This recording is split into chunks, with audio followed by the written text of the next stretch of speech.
اور اگر ان میں سے ایک روزہ توڑے گا تو پھر دوبارہ سے اس کو روزے رکھنے پڑیں گے۔ اچھا اس میں یہ ہے کہ 2 ماہ کے لگاتار روزے رکھنے پڑیں گے، البتہ جو عورت حیض سے ہے نا اس کے جو دن چھوٹ جاتے ہیں، حیض والے دن جو چھوٹے جائیں گے وہ شمار نہیں ہوں گے، ٹھیک ہے، وہ دوبارہ وہ بعد میں دوبارہ وہ اپنے دن باقی جو رہتے ہوں گے پورے ہوں گے، ان کا نہیں بیچ میں ہوگا کہ اسے دوبارہ سے رکھنے پڑیں۔ البتہ نفاس کا زمانہ آ جائے گا تو پھر دوبارہ سے آپ کو رکھنے پڑیں گے، کیونکہ نفاس تو 40 دن تک جاتا ہے نا، تو نفاس کے اگر پہلے آپ نے شروع کیے تھے اور درمیان میں آپ کا نفاس آ گیا، نفاس ہوتا ہے بچہ پیدا کرنے کا، وہ جو پیریڈ ہوتا ہے بلڈ کا، تو اگر وہ بیچ میں آ گیا تو پھر آپ کو دوبارہ سے 2 ماہ کے روزے رکھنے پڑیں گے، ٹھیک ہے۔ شریعت میں 60 مسکینوں کو کھانا کھلانے کی مقدار کیا تعین کی ہے، تو اس کے بارے میں ہے کہ 60 مسکینوں کو کھانا کھلانے کے لیے یہ ہے کہ 2 وقت کا پیٹ بھر کر کھانا کھلایا جائے۔ باصورت دیگر 60 مسکینوں کو فی آدمی 2 کلو گرام گیہوں یا اس کی قیمت یا قیمت کے برابر چاول یا باجرہ یا جوار یا اناج بھی دیا جا سکتا ہے، یعنی یا تو 60 مسکینوں کو گھر بٹھا کر پیٹ بھر کے 2 ٹائم پہ کھانا کھلایا جائے، اور وہی کھانا کھلایا جائے جو آپ خود کھاتے ہیں، یہ بھی ذہن میں رکھیں۔ یہ نہیں ہوتا کہ ہم خود جو ہیں وہ بڑا اچھا کھانا کھاتے ہیں اور جب کسی کو کھلانا ہو تو ایک ترخواں کھانا بنا لیا جائے، ایسا نہیں ہے، جو آپ خود کھانا کھاتے ہو وہی کھانا 60 مسکینوں کو کھلاؤ گے، اور اگر نہیں کھلا سکتے تو پھر آپ پر مسکین جو ہے وہ 2 کلو گیہوں یعنی گندم، گیہوں کو گندم کہا جاتا ہے، گندم یا پھر چاول 2 کلو چاول یا پھر گیہوں باجرہ وغیرہ جو اس مقدار میں بنتا ہے، 2 کلو گیہوں کے برابر مقدار میں جو بنتی ہے نا قیمت، وہ آپ دے سکتے ہیں ایک مساکین کو، ٹھیک ہے۔ علاوہ ازیں کفارہ ادا کرنے والے پر یہ بھی واجب ہے کہ مساکین میں وہ لوگ شامل نہ ہوں جن کا نفقہ اس کے ذمے ہو، یہ بھی ذہن میں رکھیں کہ مساکین میں وہ لوگ نہ شامل ہوں جو آپ کی ذمہ داری میں ہے، جیسے پوتی ہے، پوتا ہے، دوتا ہے، دوتی ہے، بیٹا ہے، بیٹی ہے، ماں ہے، باپ ہے، شوہر ہے، یہ تو آپ کی ذمہ داری ہے، یہ نہیں شامل ہو سکتے مساکین میں، وہ شخص شامل ہوگا جو آپ کے رشتہ داری میں نہیں ہے، یعنی آپ کے محرم رشتوں میں سے نہیں ہے۔ آگے ہے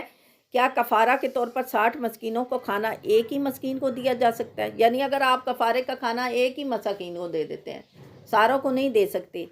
تو کیا یہ جائز ہے؟ جی بالکل، اس طرح بھی آپ کر سکتے ہیں، یہ آپ کی مرضی ہے، چاہے تھوڑا تھوڑا 60 کو بانٹے، چاہے 60 کا ایک ہی کو دے دیں، یہ آپ کی مرضی کے اوپر ہے۔ اگر کوئی بغیر کسی شرعی رخصت یا مرض کے رمضان کا روزہ چھوڑے تو اس کے لیے کیا حکم ہے؟ تو یہ ذہن میں رکھ لیں کہ رمضان المبارک وہ مہینہ ہے جس میں اللہ تبارک و تعالی رب العزت کی خاص رحمتیں اور برکتیں نازل ہوتی ہیں، دعاؤں کو شرف قبولیت ملتا ہے، علاوہ ازیں دنیاوی اور روحانی برکتیں بھی اللہ کی رحمت میں سے حصے میں آتی ہیں، جو انسان کوئی صرف روزہ کی وجہ سے حاصل ہوتے ہیں۔ یہ جو ساری برکتیں ہیں نا ہمیں رمضان کی، یہ روزے کی وجہ سے ملتی ہیں، اصل میں رمضان کا مقصد روزہ ہے، ٹھیک ہے، روزے کی وجہ سے یہ ساری برکتیں آپ کو دی جاتی ہیں۔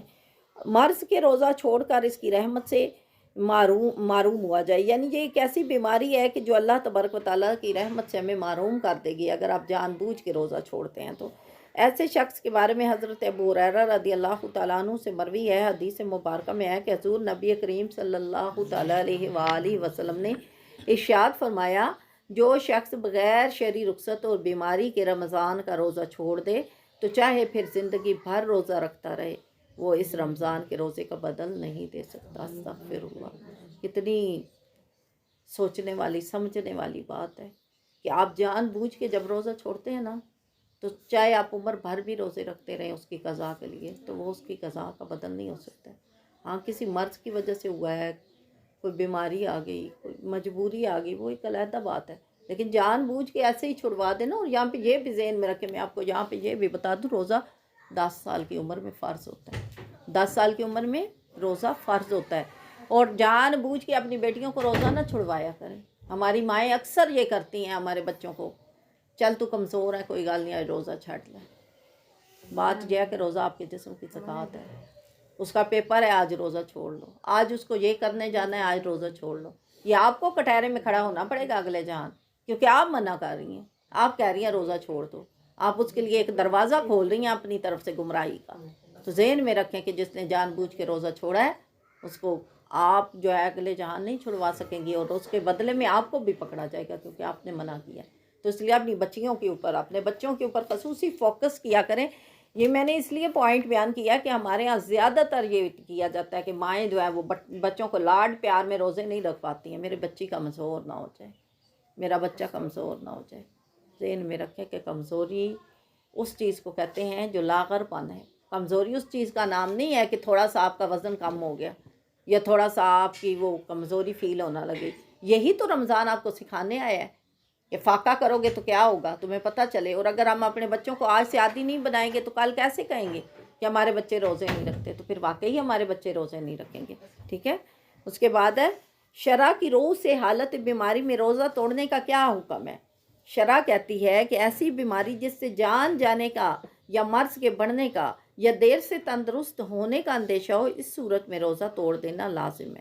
سمجھ میں آ گئی بات؟ ایسی صورت میں روزہ توڑنا آپ کے لیے واجب ہو جائے گا کہ جس میں آپ کی جان جانے والی ہو، اور آپ کہیں کہ نہیں میں مرنا چاہتا ہوں بس مجھے روزہ نہیں توڑنا۔ جیسے کسی کا ایکسیڈنٹ ہو گیا، آپ کو پتہ ہے اس کی حالت سیریس ہے، اگر اس نے روزہ نہ توڑا، اس کو دوائی نہ دی گئی تو یہ مر جائے گا، تو اس کے اوپر لازم ہے کہ وہ روزہ توڑ دے۔ ایسی کوئی اچانک سے ایسی بیماری حملہ آور ہوگی، کسی کو سانپ نے کاٹ لیا، اب ظاہری بات ہے وہ اگر دوائی نہیں لے گا تو زہر اس پہ اثر کرے گا، اس کی جان چلی جائے گی۔ تو ایسی صورت میں روزہ توڑ دینا آپ کے لیے جو ہے وہ لازم ہے، جبکہ تندرست ہونے کے بعد روزے کی قضا واجب ہوگی، کفارہ نہیں ہوگا، کیونکہ آپ نے جان بوجھ کے روزہ نہیں توڑا ہے، وہ آپ کی مجبوری تھی، وہ شریعت کا حکم تھا وہاں پہ کہ اس کو روزہ توڑ دو، ٹھیک ہے، اس لیے۔ اور جو کوئی بیمار ہو یا سفر پر ہو تو دوسرے دنوں کے روزوں سے گنتی پوری کرے، یعنی بیمار ہو یا سفر پہ ہو تو شریعت اس کے اوپر رعایت دیتی ہے کہ اس وقت میں وہ روزہ نہ رکھے، لیکن بعد میں اس کی قضا ضرور کرے۔ یہ نہیں کہ قضا ہی نہیں کی، ہم تو بھول جاتے ہیں ہم نے کبھی قضا ہی نہیں کیا، پتہ نہیں ہماری زندگی میں کتنے روزے ہمارے پیچھے باقی ہیں۔ یاد رکھیں کہ فرض کبھی ساقط نہیں ہوتا ہے، فرض آپ کے ذمے رہتا ہے، جیسے ہماری نماز ہے نا،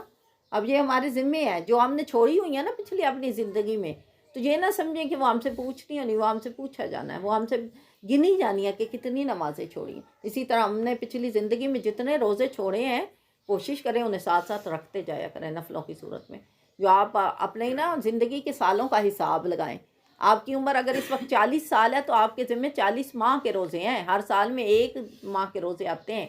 ہر سال میں 30 روزے آتے ہیں، تو آپ اپنے ذہن لگائیں کہ اس میں سے 10 سال تک تو روزہ مجھ پہ فرض نہیں تھا،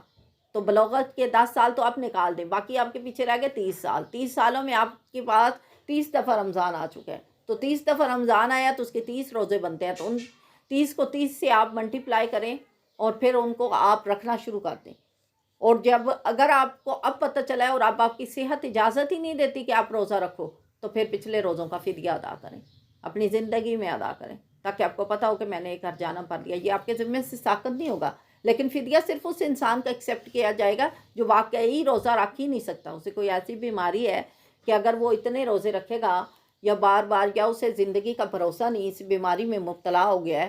کہ اب وہ ٹھیک نہیں ہو سکے گا، تو پھر وہ فدیہ بھرے۔ اگر تندرست ہے تو وہ اپنے روزے خود ہی رکھے گا، یہ نہیں ہے پھر بھی فدیہ دے دیا جائے۔ تو یہ پوائنٹ بہت ضروری ہیں، ان کے اوپر غور کیا کریں کہ اللہ تبارک و تعالیٰ ہمیں دین کی سمجھ عطا فرمائے۔ ذہن میں رکھیں جو چیزیں دین میں ہمارے اوپر فرض کر دی گئی ہیں نا، ان کے بارے میں ہم سے پوچھا جانا ہے قیامت والے دن، اور کسی بھی طرح کا کوئی عذر قبول نہیں کیا جائے گا۔ مت بھولیں کہ ہم یہاں پہ کہہ دیں گے کہ میری ماما کہتی تھی روزہ چھوڑ دو تم کمزور ہو جاؤ گی، اور اللہ عذر قبول کر لے گا کہ چلو ٹھیک ہے تمہاری ماں نے کہا تھا تم کمزور ہو جاؤ گی روزہ چھوڑ دو تو تمہیں ٹھیک ہے اب میں نے معاف کیا۔ نہیں بھائی، اللہ تعالیٰ کے نبی نے تو یہاں تک کہا ہے اگر تمہاری ماں دین کے معاملے میں کسی بات پہ اوپر تمہیں منع کرے تو ماں کی بات ہی نہ مانو، کیونکہ اللہ کی بات سب سے پہلے ہے۔ ماں کی حالانکہ بہت درجہ ہے ماں اور باپ کا، اللہ تعالیٰ کہتے ہیں ان کے سامنے اف بھی نہ کرو، لیکن میرے معاملے میں اگر ٹانگ اڑائیں کہ میں نے کوئی چیز آپ کے اوپر فرض کی اور ماں باپ کہیں کہ نہیں یہ نہ کرو، تو پھر ان کی بات نہ مانو، پھر ان کے خلاف جاؤ۔ تو یہاں پہ ہمیں اللہ تبارک و تعالیٰ اس بات کو سمجھنے عمل کرنے کی توفیق عطا فرمائے۔